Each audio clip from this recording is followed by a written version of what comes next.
салом алейкум дӯстони азиз.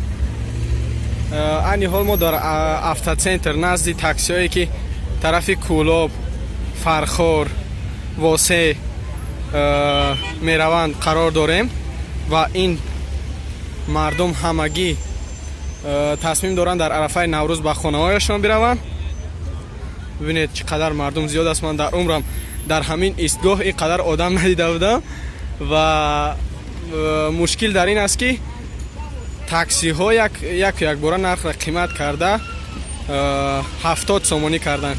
Агар пеш 30 сомон 35 сомон буд, имрӯз ба хотире ки мардум ин қадар зиёд аст, таксиҳо 70 сомонӣ кардан нархшона. ҳатто ҳамон спринтерҳо, старексҳое ки масалан қаблан 15 сом будану 20 сомон буданд, имрӯз 50 сомонӣ кардан нархи раҳгирора ва анамихел ҳар як мошине ки меояд одамон намихел мечаспанд ба вай ва намедонам ҳар кас мехоҳад ки